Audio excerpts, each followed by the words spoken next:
Voilà, il est 13h26. Je vous l'ai dit, notre dernière invitée est là, Claudie Lombion, bonjour. Bonjour Dani, bonjour aux téléspectateurs de Canal 10. Bon, content de vous voir. Dans un instant, on va faire un petit focus sur le tourisme durable Tout à fait. et les financements publics. Je vous l'ai dit, on va recevoir, comme tous les mardis, quinzaine, Claudie Lombion. Claudie Lombion, qui est la spécialiste des financements publics. Elle donne toujours des clés. Claudie, bonjour et merci d'être là. Bonjour. Et aujourd'hui, quel est le sujet?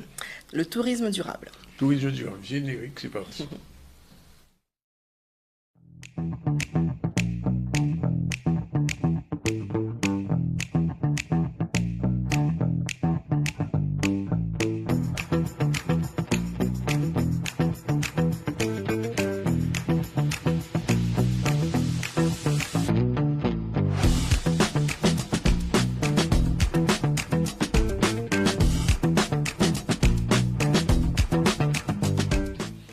Alors, bien évidemment, on va essayer de sortir des clichés habituels sur le tourisme et parler de chiffres et stratégies. Et la question qui se pose, justement, comment, dans le cadre du tourisme, les financements publics peuvent aider à booster ce domaine? Alors, pour comprendre un petit peu pourquoi il y a aujourd'hui des aides dédiées spécifiquement à ce domaine qui est un pan, clairement, de notre économie, il faut s'intéresser en fait aux chiffres clés, de ce que disent aujourd'hui les chiffres clés du marché. Et si on se réfère au bilan économique de l'INSEE de 2024, le tourisme en Guadeloupe a quand même montré une belle résilience, malgré une crise à l'échelle mondiale. Et donc, ce qu'on peut retenir en termes de chiffres clés, c'est qu'on a plus de 85% des nuitées qui sont aujourd'hui du tourisme de loisirs, puisqu'on est véritablement sur cette cible qui est vraiment la cible première, bien loin devant le tourisme d'affaires. Notre clientèle a évolué, a changé. Elle est passée d'une fréquentation qui était vraiment très eurocentrée, très européenne, vers une explosion de la clientèle nord-américaine, USA et Canada, vraiment surtout Canada francophone. Et ces touristes venus du continent américain, selon les derniers relevés, ce sont des visiteurs qui exigent vraiment une qualité, un niveau d'excellence qu'ils ont l'habitude et qu'ils retrouvent aussi en termes dans une zone européenne, mais avec un hébergement et puis aussi des services de qualité. Donc ils sont ce niveau d'exigence. Donc c'est à nous, c'est au territoire de s'adapter à cette exigence et à ce niveau de qualité. On va voir comment justement les financements publics peuvent accompagner cette montée en gamme. Alors, quand on parle de tourisme, bien évidemment, on parle d'hébergement, d'hôtels, de lieux ou de résidences. Alors, quelquefois, on parle de grands hôtels, 5 étoiles, etc. Tout à fait. Est-ce que c'est toujours aujourd'hui le modèle dominant? Alors en effet, on a effectivement la chance d'avoir cette qualité hôtelière, mais on y a depuis quelques années un vrai changement de paradigme, puisque selon une étude qui a été menée par la Fédération du tourisme de proximité de Guadeloupe, la FTPG, le tourisme chez l'habitant, donc les gîtes, les meublés de tourisme, pèse aujourd'hui près de 5 fois le volume hôtelier, donc c'est-à-dire 25 000 lits touristiques par rapport versus les 5 000 lits hôteliers aujourd'hui, et il est aussi présent sur l'ensemble de l'archipel des îles de Guadeloupe. Donc c'est donc un gisement économique qui est énorme, mais qui reste très dispersé. C'est d'ailleurs tout le travail que fait la fédération pour fédérer justement, sans jeu de mots, l'ensemble de ces propriétaires, de ces petits propriétaires, et vis-à-vis de cette clientèle qui vient donc du Nord et de plus en plus exigeante, il faut se mettre au niveau, et pour cela, pourquoi pas mobiliser des financements ad hoc. Alors, vous avez dit quand même, Claudie, que le tourisme de proximité, ce qu'on appelle les gîtes, d'ailleurs, il y en a de très, très haut niveau. Tout à fait. Qui ont même jusqu'à 5 étoiles, 4 étoiles, 5 étoiles, tout à fait. Ce sont ce qu'on appelle des hébergeurs. Et si on veut les moderniser, comment ils peuvent trouver les moyens de financement? Parce qu'ils n'ont pas la même surface financière que les grands hôteliers. On sait qu'Accor est en train de revenir ici, etc. etc. Alors, comment ces hébergeurs, j'ai envie de dire, de petit niveau financier pour l'instant, peuvent avoir accès à des moyens supplémentaires? Alors c'est justement tout l'enjeu en termes d'impact territorial sur lequel a misé la région Guadeloupe en mettant en place ce dispositif puissant qui est véritablement donc l'aide à l'hébergement et à la montée en gamme de l'hébergement touristique. Alors c'est une aide qui existe depuis plusieurs années, qui a accompagné justement l'émergence des gîtes lors de leur création, qui aujourd'hui, au travers du travail aussi effectué par la fédération par rapport à l'explosion de ces petits aussi propriétaires sur les meublés de tourisme pour donner vraiment une dynamique, un sens, une cohésion pour créer une vraie économie du tourisme de proximité. Donc aujourd'hui, l'aide régionale se concentre pour accompagner la transition de ces hébergements qui ont été peut-être créés il y a 5-10 ans pour monter en gamme de manière qualitative avec un objectif d'atteindre 3 étoiles minimum. Donc aujourd'hui, on finance véritablement l'excellence. Cela concerne donc des TPE et PME. Donc ça veut dire qu'il convient aussi que ces propriétaires se structurent en société, puisque les aides publiques, comme je l'ai dit, peuvent bénéficier à différentes typologies d'acteurs. Et singulièrement, cette aide touristique de la région est vraiment ciblée pour les entreprises. Donc les porteurs de projets, les propriétaires doivent se structurer en une entreprise avec un code APE bien précis. Et attention, les loueurs de type non professionnel, c'est ce qu'on appelle les LMNP, donc les particuliers loueurs non professionnels ne sont pas éligibles, ainsi que les SCI. Donc là, encore une fois, la région, dans sa dynamique d'acteurs du développement économique, s'oriente véritablement pour faire monter en compétences, on va le voir tout à l'heure, et en gamme ces hébergements. Mais alors, on prend le cas de ces hébergeurs. Est-ce qu'ils prennent de l'argent public, ils font faire appel à des financements pour installer une piscine supplémentaire? Alors, la piscine... Rigoler, mais enfin bon. Tout à fait. Donc, la piscine... alors, les spas ont été éligibles jusqu'à peu. La piscine, non. Par contre, justement, il faut casser un petit peu ce mythe. Encore une fois, on change de paradigme. Les bacs à punch, les piscines, les spas. Aujourd'hui, même les spas sont exclus des dépenses sur le nouveau dispositif qui est sorti en février donc 2025. Aujourd'hui, l'argent public va se concentrer pour financer tout ce qui est structurel. Donc, on va financer les travaux de rénovation, on va financer la modernisation, les équipements de qualité, tout le garden design, c'est-à-dire les aménagements paysagers, et surtout, véritablement, faire un focus, on va le voir, sur des investissements éco-responsables. On est sur un territoire qui est une île, qui dispose de vent, de pluie, et surtout de soleil. Donc, aujourd'hui, il faut s'inscrire dans une dynamique de développement durable à l'échelle planétaire. Donc là aussi, ces financements vont permettre aussi à ces hébergeurs de faire leur part. Et c'est la raison pour laquelle, c'est le deuxième point de ma chronique, aujourd'hui, en 2026, on ne va plus demander d'argent sans penser à la planète. Aujourd'hui, on incite à rentrer dans cette dynamique éco-vertueuse. Et pour pouvoir justement toucher l'aide régionale, aujourd'hui, on doit se concentrer obligatoirement pour mettre en place 6 actions de protection de l'environnement dans le cadre de cette rénovation. Et c'est une vraie contrainte? Tout à fait, mais c'est surtout du bon sens économique, puisque aujourd'hui, que ce soit l'installation de climatiseurs, des capteurs de coupure, avec des capteurs de coupure intégrés, quand on ouvre les fenêtres, la clim se coupe automatiquement. Aujourd'hui, beaucoup d'hébergements ont des clés qui, dès qu'on sort du logement, la clim se coupe. Donc on est véritablement dans une dynamique de maîtrise de l'énergie.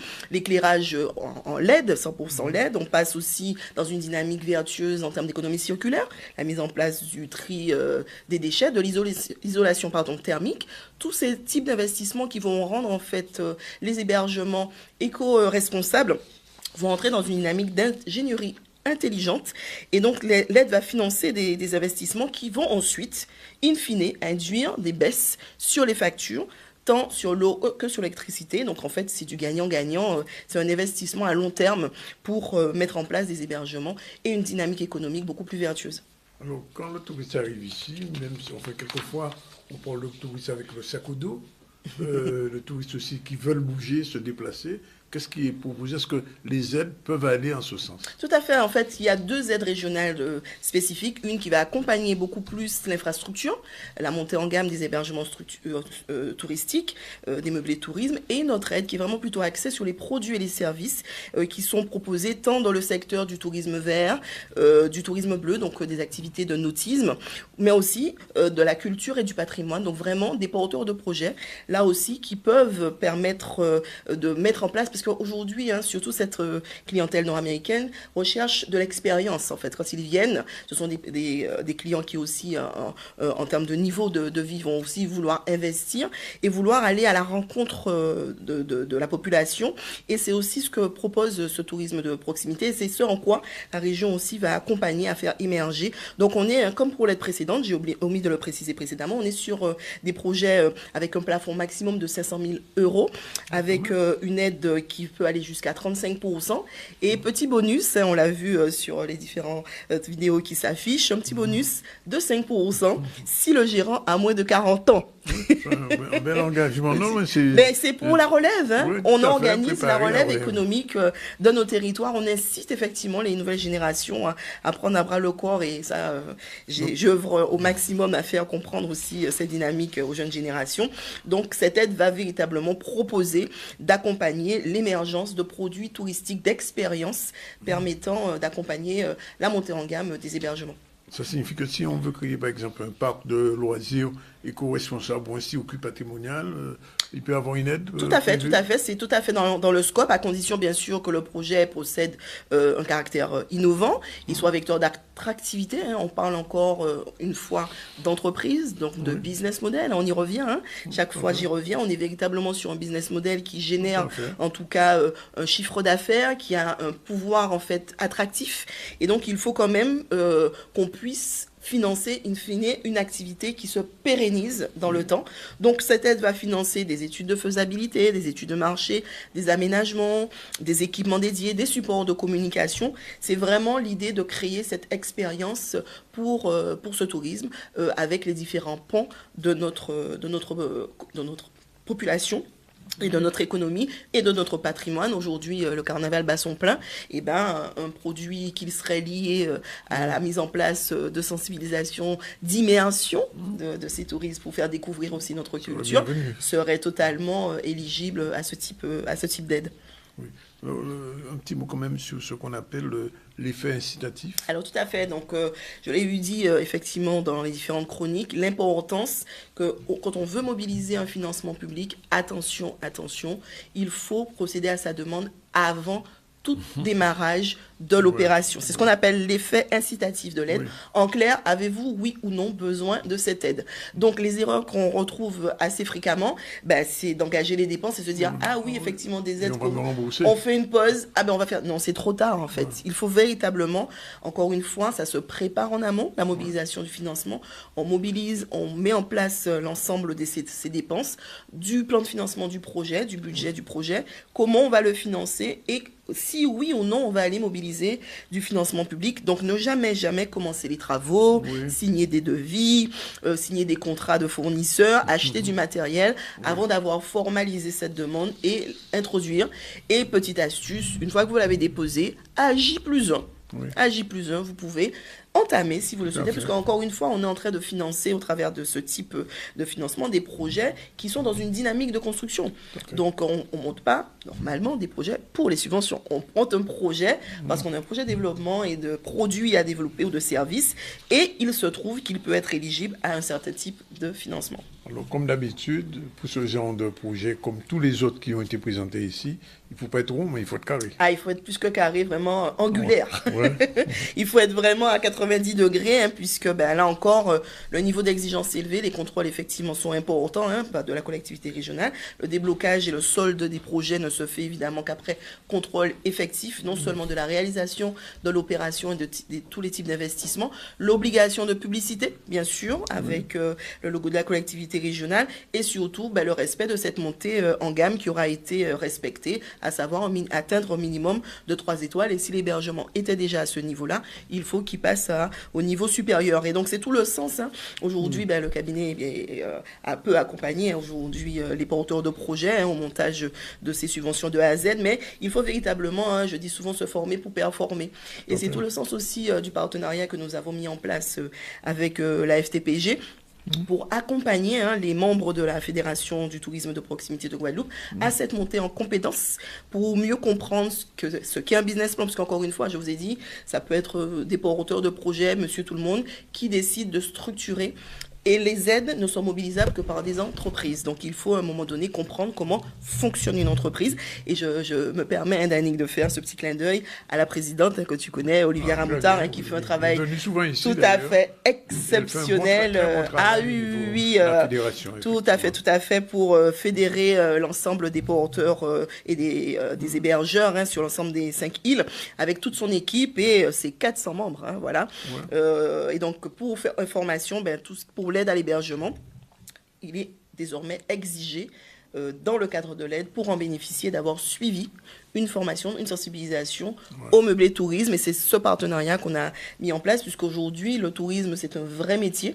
Et c'est en ce sens que la fédération accompagne ses bénéficiaires, enfin ses mandants, pour pouvoir mettre en place tout un dispositif. On parle d'éco-responsabilité, d'intégration. Vous avez vu les 6 piliers pour obtenir l'aide. La fédération travaille à nouer des partenariats avec différents acteurs qui peuvent fournir des clims effectivement éco-responsables, tout un type de produits qui vont permettre la montée en gamme de leur hébergement, puisque obtenir la subvention, c'est une chose, mais savoir gérer cette subvention, la pérenniser et surtout garder l'outil de production d'hébergement pendant 10 ans, comme l'exige contractuellement la région, c'est tout à fait mieux, puisque là, on crée encore une fois une activité et un véritable secteur économique pour dynamiser l'ensemble de l'économie du pays Guadeloupe.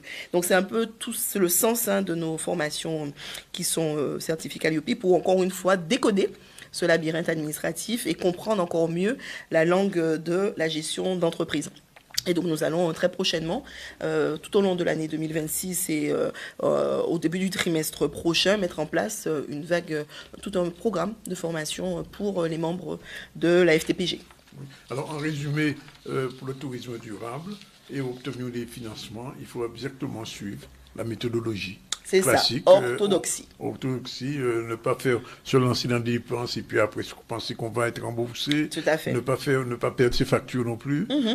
Traçabilité documentaire. Ah non, mais c'est bien, je suis quand même. Ah, c'est bon, on fait le test in vivo là, donc c'est bon. Qu'as-tu retenu? Non, mais c'est tout à fait ça. C'est important parce que les chefs d'entreprise, toujours, on rencontre un chef d'entreprise qui me disait qu'il avait regardé l'émission et qu'effectivement, il avait appris des choses. Puis on sait que, bon, quand ils font un dossier, vous voyez, non, c'est plus comme ça. Il y a une méthodologie et qu'il faut suivre. Tout à fait. Ceci s'explique tout simplement aussi par la raréfaction des fonds. Et aujourd'hui, le niveau d'exigence va de plus en plus monter. Et on va être de plus en plus sélectif sur la qualité dès le démarrage des projets, qu'on le fasse seul ou qu'on soit accompagné. Aujourd'hui, on ne peut plus rien laisser au hasard si on veut en tout cas bénéficier de ces financements. Le message est donc passé: ambition, écologie. Tout à fait. Tourisme durable, donc, et méthode. Et on se retrouve dans 15 jours. On se retrouve dans 15 jours. Et là, on va parler du Fonds social européen, le FSE+, qui va accompagner l'emploi, la formation, l'inclusion. Et on va découvrir quelles sont les clés, justement, de financement social puissant. On te remercie pour toutes ces informations. Et chaque 15 jours, c'est vraiment un bonheur d'avoir toutes ces informations qui sont là et que les gens ignoraient. Et donc, la lumière sur ça, c'est important. Voilà. Merci encore. Ça va être terminé pour aujourd'hui.